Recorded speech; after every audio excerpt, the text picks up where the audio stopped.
toute la majorité vote ce budget. C'est au terme de plus de 2 mois de débats et d'arbitrage que le président socialiste du Conseil général du Gard, Damien Alary, et la majorité départementale proposaient ce matin un vote du budget primitif pour l'année 2013. Un budget cette année de 953 millions d'euros, en progression de 4,7% par rapport à 2012. Il y aura 0% d'impôt de fiscalité.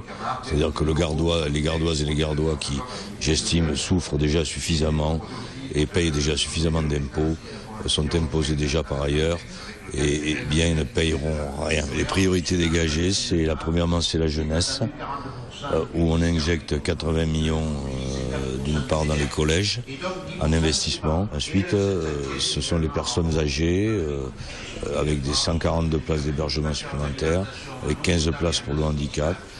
Et maintenir toute l'APA, donc les soins sur les personnes âgées. Et sans surprise, ce budget a été rejeté par l'opposition qui estime que les collectivités devraient se cantonner à leurs compétences propres. Il y a un budget de développement économique au niveau du Conseil général qui est à peu près entre 12 et 13 millions d'euros. Bon, ce n'est pas une compétence du Conseil général puisque le développement économique est une compétence de la région et des communautés d'agglomération. Nous, ce n'est pas à travers ce saupoudrage qu'on arrivera à résoudre la problématique de l'emploi dans notre département. Bien sûr que l'opposition joue son jeu, parce qu'il ne peut pas dire qu'il vote tout, mais pour moi, 90,5% des choses votées, ça veut dire que l'opposition approuve mon budget. C'est normal, c'est le jeu politique, ça, c'est la démocratie.